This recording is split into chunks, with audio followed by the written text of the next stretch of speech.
Harry's old clip resurfacing at this exact moment is not coincidence, it is consequence. Because when he sat on that late-night stage in January 2023, promoting Spare and spoke about leaving royal life due to the relentless harassment of Meghan by the press, he was not seeking laughs, sympathy, or validation.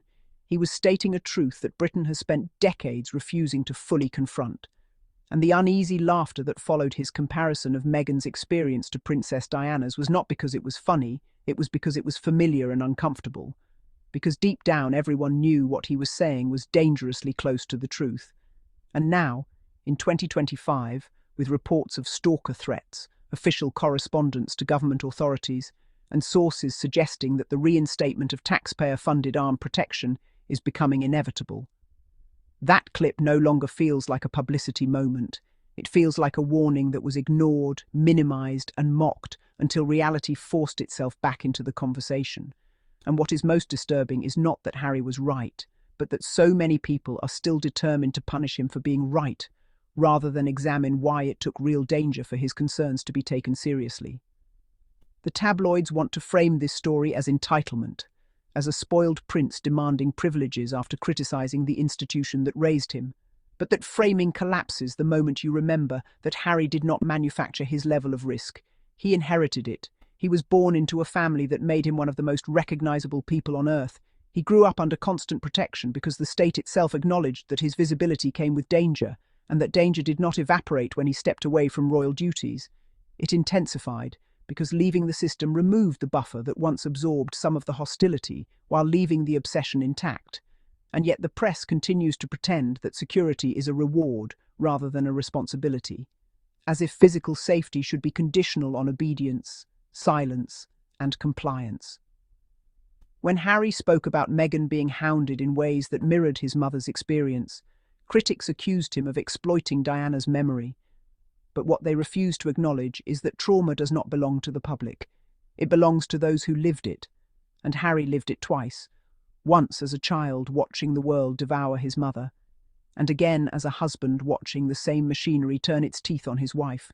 And when he recognized the pattern and chose to act, he was condemned not for being wrong, but for refusing to play his assigned role in a story that required him to stay quiet and grateful.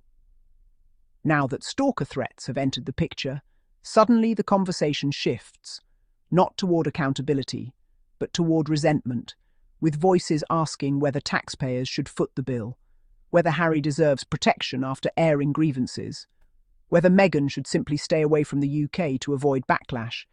And those questions reveal a profound moral failure because they treat danger as a political inconvenience rather than a human reality, and they implicitly admit that the environment is hostile while blaming the targets of that hostility for existing within it. Warning Meghan to avoid the UK is not advice, it is an indictment, because it acknowledges that years of inflammatory coverage have created a climate where her presence is seen as provocation, and that climate was not created by her actions. It was manufactured by headlines, commentators, and a royal press system that thrives on conflict while denying responsibility for its effects. The same tabloids that now clutch pearls over security costs spent years monetizing Meghan's every move, questioning her motives, her background, her motherhood, her mental health, and even her right to exist within the royal space. And when Harry objected, when he set boundaries, when he said enough, he was labelled difficult, unstable, manipulated, and disloyal. And those labels were repeated so often that they became accepted truths, making it easier to dismiss his concerns as exaggeration rather than evidence. The royal family's response, or lack of one, is impossible to separate from this outcome, because an institution that benefits from media power while refusing to restrain it cannot absolve itself of responsibility when that power turns destructive. And the repeated insistence on neutrality was not protective, it was permissive, allowing narratives to harden, hostility to grow, and danger to escalate while maintaining plausible deniability. When sources now suggest that reinstating armed guards is a formality, it raises questions that cannot be ignored. Why was this not done sooner? Why did it require letters to officials, legal challenges, and the spectre of real harm to prompt action? And why was it ever acceptable to place internal politics, optics, and precedent above the safety of a man and his children. Archie is 6 years old, Lilibet is 4, and the fact that their potential visits to see their grandfather are being discussed through the lens of armed protection rather than family warmth is not a victory for anyone. It is a failure of imagination and empathy, because children should not inherit risk as part of their identity, and no family rift should be compounded by the fear that proximity could invite danger. Critics who argue that Harry brought this upon himself by speaking out ignore a simple truth. Silence does not neutralize risk, it conceals it, and history has shown repeatedly that ignoring warning signs does not make them disappear. It makes their consequences more severe. The resurfaced clip from 2023 now feels prophetic, not because Harry sought validation, but because events have aligned with what he described, revealing that his fears were grounded in reality, and rather than reckoning with that, much of the UK media has doubled down, reframing protection as indulgence, reframing safety as surrender, and reframing accountability as betrayal.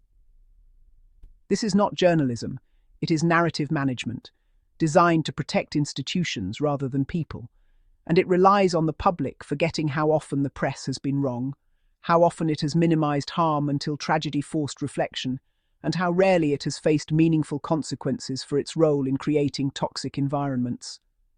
The comparison to Diana is uncomfortable precisely because it is apt, because then, as now, warnings were dismissed, concerns were trivialized, and the focus remained on spectacle until it was too late. And Harry's refusal to let that cycle repeat is not weakness, it is resolve. Yet he is punished for it because it disrupts a system that depends on compliance. The debate over whether he deserves protection after airing grievances exposes a dangerous idea, that safety must be earned through silence, and that those who challenge power should accept vulnerability as the price of honesty, and that idea is corrosive, not just for Harry, but for anyone who believes institutions should be accountable to the people they affect. Supporting Harry in this moment is not about idolizing him or agreeing with every decision he has made. It is about recognizing that no one should have to beg for safety, that children should not be bargaining chips in public discourse, and that the press does not get to create obsession, inflame hostility, and then scoff at the cost of mitigating the danger it helped produce. If renewed security allows Harry to bring his children to the UK, to visit King Charles, to maintain a connection to their heritage without fear, then that is not a concession to ego, it is a correction of a wrong, and it should prompt serious reflection about why it took so long and how easily history could have repeated itself. The real scandal was never Harry speaking out, it was a culture that punished honesty, rewarded cruelty, and treated vulnerability as weakness. And as this chapter unfolds, the question facing the UK media and the royal family is not whether Harry deserves protection, but whether they are finally willing to accept their role in making it necessary, because until that reckoning happens, stories like this will continue to resurface, not as gossip, but as reminders that ignoring the past does not free us from it. It condemns us to relive it. And Harry's insistence on safety, dignity, and truth is not rebellion.